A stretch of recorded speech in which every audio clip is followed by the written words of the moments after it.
जय हो मां गंगा। आज मेरे घर में पूरी तरह से आपने आगमन किया।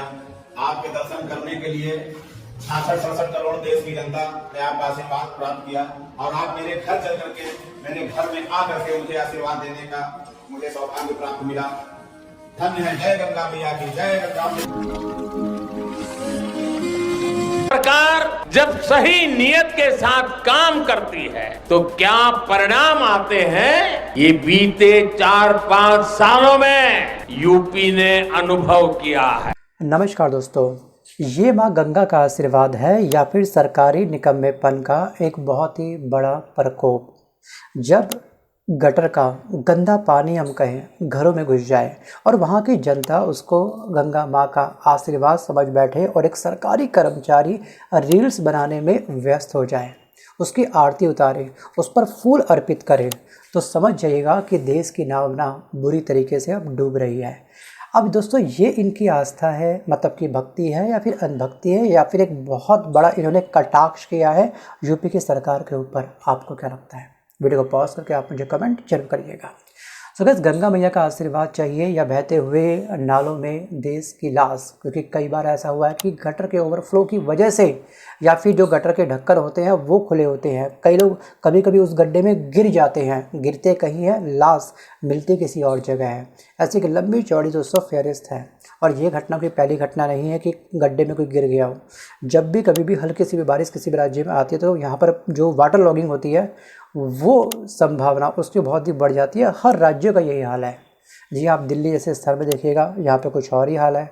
और इस वीडियो में आज हम बात करेंगे केवल प्रयागराज के बारे में और वाराणसी के बारे में, जहाँ पर 750 करोड़ रुपए की गंगा आरती की रोशनी अब सीवर के पानी में डूब चुकी है। केवल क्या अव्यवस्था की वजह से, केवल क्या सरकार ने अपना काम ईमानदारी से पूरा नहीं करा। सो गाइस, ये तस्वीर है दरोगा चंद्रदीप निषाद की, जब अपने घर में तैरते हुए जय गंगा मैया की रील बना रहे हैं। तब असली सच कहूँ तो ये है कि ये सिर्फ गंगा दर्शन की व्यवस्था में 667 करोड़ जनता के पैसे डूब गए हैं, वो भी बहुत बुरी तरीके से। ये पैसा कहाँ से आता है? जो हम टैक्स पे करते हैं उसी की कलेक्शन तो यहाँ पे विकास में खर्च करते हैं। इन्होंने यहाँ तो ये विकास में खर्च किया, लेकिन जो बेसिक विकास था उसको इन्होंने क्या करा, नज़रअंदाज कर दिया। जो आपके स्ट्रॉम, जो आपके कह सकते हैं कि जो सीवर होते हैं, जो मेन रोड पे जो बने होते हैं, एक होते हैं सीवर के जो हमारे घर की लाइन जाती है, दो टाइप के सीवर होते हैं। जो रोड के सीवर है ना, उसका ये तरीके से विकास नहीं कर पाए। सो गाइस, एक्चुअली ये माँ गंगा नहीं आई है, ये सरकार की निकम्मी नीतियाँ घर में घुस आई है, जिसको लेकर के ये आरती उतार रहे हैं। सो गाइस, ये है आपके थाना अध्यक्ष प्रयागराज, नाम है इनका चंद्रदीप निषाद। जी हाँ, जब कहते हैं कि गंगा मैया मेरे घर पे आ गई है तो सिर्फ नहा नहीं रही है, वो सिस्टम की नाकामी पर कहीं ना कहीं सवाल भी खड़े कर रहे हैं शायद। और इलाहाबाद शहर के इलाके वर्तमान समय में बुरी तरीके से जलमग्न हो चुके हैं। इसमें आपका हो गया कीटगंज, दारागंज, छोटा बगाड़ा, नैनी और फाफा मऊ, ये तमाम स्थान पूरी तरीके से डूबे पड़े हैं। और कभी भी वाटर लॉगिंग किसी भी स्थान पे हो जाती है, कोई भी शहर अगर बाढ़ की प्रकोप में आ जाता है, चपेट में आ जाता है, तो हमें बिजली ठप हो जाती है और ये होनी भी चाहिए।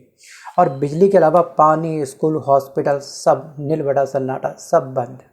और सरकार हमेशा हमसे क्या कहती है, बस सब कुछ कंट्रोल में है, सब चंगा से, कोई दिक्कत नहीं। लेकिन एक तस्वीर दोस्तों ये भी है, 2025 में अगर हम बात करें, इसी साल इस घटना में ही यहाँ पर प्रयागराज और काशी में बाढ़ से 3 लाख लोग प्रभावित हुए हैं और 1200 करोड़ रुपए का अब तक सरकार को नुकसान हो चुका है। दर्जनों अप्रत्यक्ष रूप से मौतें दर्ज की गई हैं, डूबना, बिजली की कमी, भूख और बीमारी के माध्यम से। सोचिए, 750 करोड़ खर्च गंगा स्नान के इंफ्रास्ट्रक्चर पर किया गया था यूपी की सरकार के द्वारा, लेकिन ड्रेनेज सिस्टम पूरी तरीके से हमको फेल होता हुआ दिखाई दिया। ये तो हाल तब है जब बारिश तरीके से यहाँ पर नहीं आई है। और कुछ राज्यों के अंदर ये है कि हल्का सा एक गिलास पानी अगर ज़मीन पे गिर दोगे, वहीं पर क्या हो जाएगी, वाटर लॉगिंग स्टार्ट हो जाएगी। कंडीशन ये है, हल्की सी बारिश आई नहीं और सारी प्रॉपर्टी राज्यों की खुल जाती है, जिसमें फिलहाल अभी दिल्ली नंबर 1 पे चल रहा है शायद।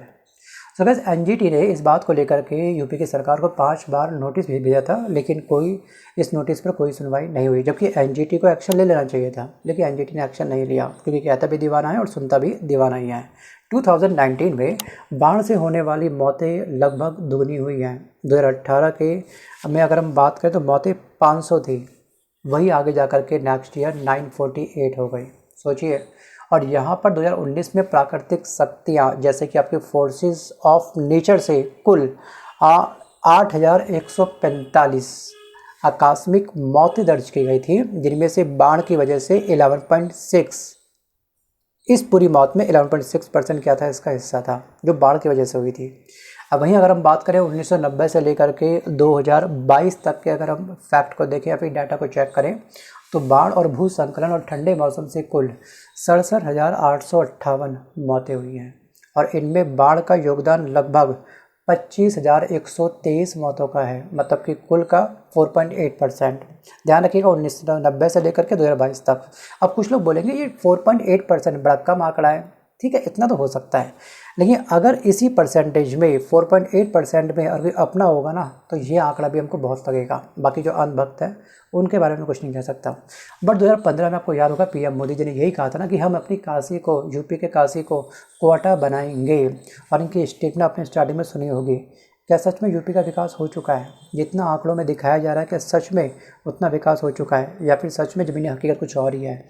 आपको क्या लगता है? वीडियो को पॉज करके आप मुझे कमेंट जरूर करिएगा। सो गाइस, इस एंड में मैं एक वीडियो क्लिप आपको अटैच करूँगा, उसको ध्यान से देखिएगा कि एक बाप है, उसकी बेटी गड्ढे में गिर जाती है, उसके बाद वो प्रोटेस्ट कर रहा है, सरकार से दरकार कर रहा है, रिक्वेस्ट कर रहा है, हम कह सकते हैं।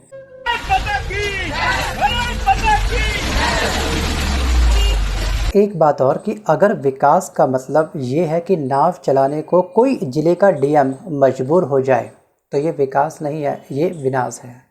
आपको याद होगा काशी विश्वनाथ कॉरिडोर, इस पर 850 करोड़ के आसपास दोस्तों खर्च किया गया था यहाँ की सरकार के द्वारा। अच्छी बात है, करो, लेकिन सीवेज ट्रीटमेंट प्लांट अब भी अधूरा, ड्रेनेज सिस्टम वही सेम कह सकते हैं कि 50 साल पुराने फॉर्मेट पर चल रहा है, मतलब बैसाखी पर खड़ा हुआ है ड्रेनेज सिस्टम, चाहे यूपी का हो या फिर दिल्ली का क्यों ना हो। और दोस्तों अगर हम बात करें यूपी के क्राइम स्केल के बारे में तो एनसीआरबी की रिपोर्ट के मुताबिक 2022 में उत्तर प्रदेश में 5,64,000 आपराधिक मामले रजिस्टर्ड, मतलब कि आपराधिक मामले दर्ज हुए थे।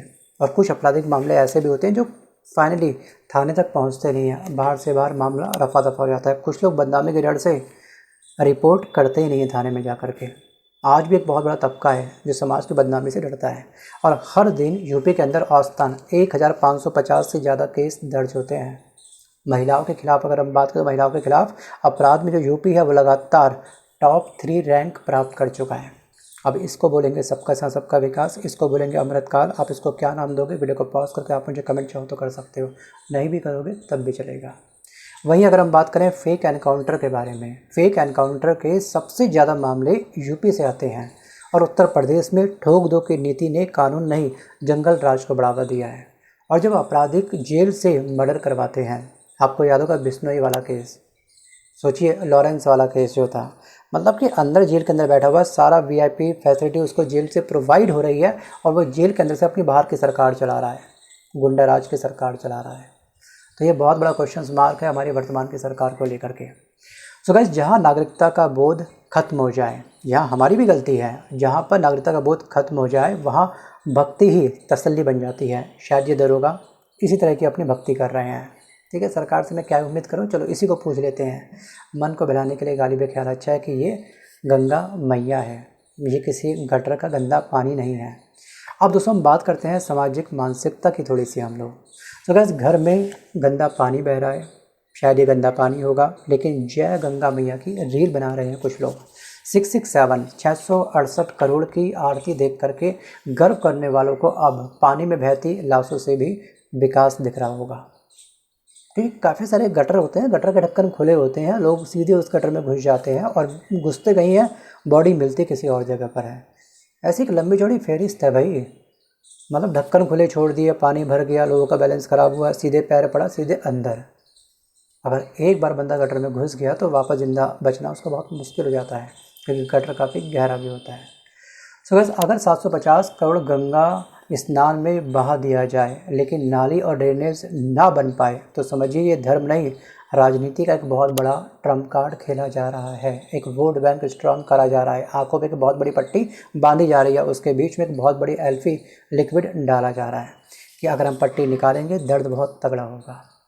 सो गैस प्रयागराज और वाराणसी में 60% स्कूल और कॉलेज बाढ़ के कारण इस समय बंद हो चुके हैं। बिल्कुल सही बात है, बंद हो जाने चाहिए, लेकिन ऐसी कंडीशंस क्यों आई भाई? अगर ड्रेनेज सिस्टम काफ़ी अच्छा होता, बारिश आती तुरंत पानी निकल गया होता, तो ऐसी कंडीशंस नहीं देखनी पड़ती यहाँ की जनता को।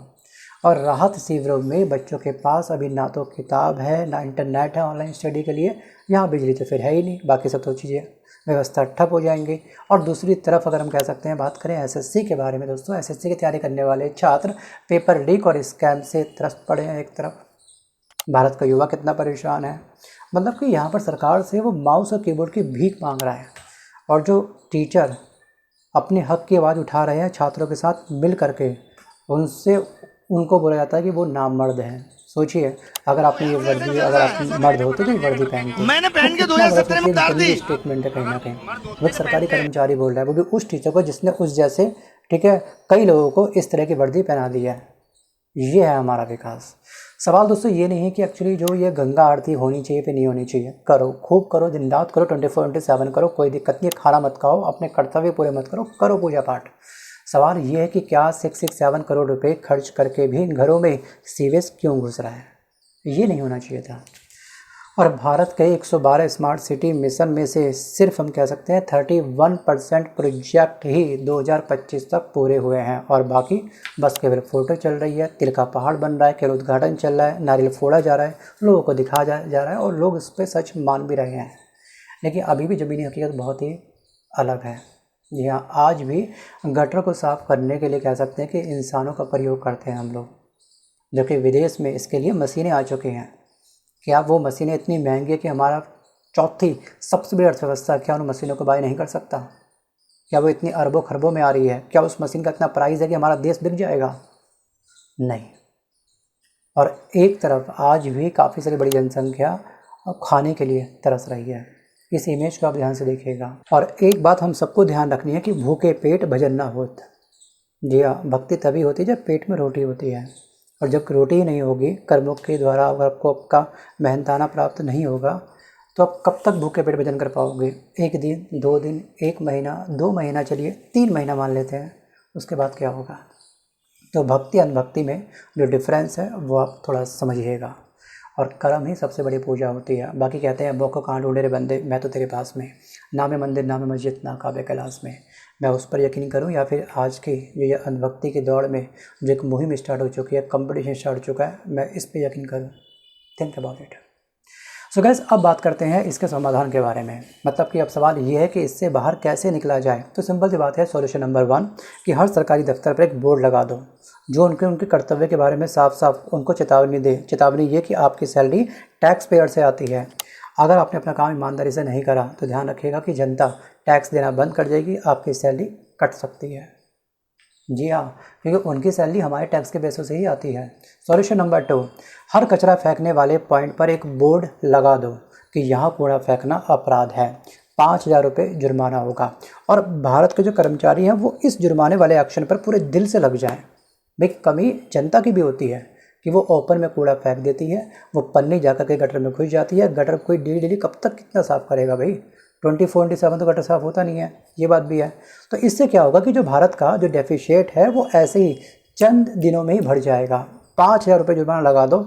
अगर नहीं हो किसी के पास, चल घर चल रहे हैं रिकवरी करने के लिए, वहाँ से उठाओ उससे फाइन। अब बात करते हैं दोस्तों, जो स्कूल है, स्कूल कॉलेज में मोरल साइंस या फिर मोरल साइंस को गंभीरता से पढ़ाया जाए। और कागज़ के ज्ञान से पहले नागरिक बनने का ज्ञान बहुत आवश्यक है। जब हजारों करोड़ों नालों की जगह नारों पर खर्च कर दिए जाएं, जब चुनाव में पानी की जगह पाखंड बहा दिया जाए, और जब जनता को नफरत की नाव पर बिठा करके विकास की नदी में डुबो दिया जाए या फिर किसी गटर के पानी में डुबो दिया जाए, तो माँ गंगा का घर पर आ जाना कोई चमत्कारी बात नहीं है, बल्कि डूबते लोकतंत्र का एक अंतिम संस्कार होता है। ये हम पूछते हैं कि क्या हम सिर्फ वोटर हैं, एक इनका वोट बैंक है, या फिर हम भी इनकी नज़रों में इंसान हैं? भाई, हमारी भी बेसिक ज़रूरतें हैं, हमको भी उम्मीद है अपनी सरकार से। क्या हम सिर्फ एक श्रद्धालु हैं, या फिर एक एक्टिव या फिर जागरूक नागरिक भी हैं? या फिर हम लोग बस केवल भीड़ चाल का एक बहुत बड़ा हिस्सा बन चुके हैं? अच्छा, मार्केट में ये स्वैग चल रहा है, चलो ठीक है, भीड़ वहाँ जा रही है, हम भी पहुँच जाते हैं उस तरफ। सो गाइस, अगर आप भी मानते हैं कि देश को गंगा की धारा नहीं, समझदारी और जवाबदेही की धारा चाहिए वर्तमान समय में, तो आप मुझे कमेंट करके पक्का बताइएगा कि आपके शहर में गंगा आई है या फिर सिस्टम की एक बहुत बड़ी लापरवाही है। Think about it. So guys, मिलता हूँ जल्द एक नए वीडियो के साथ में, तब तक के लिए धन्यवाद।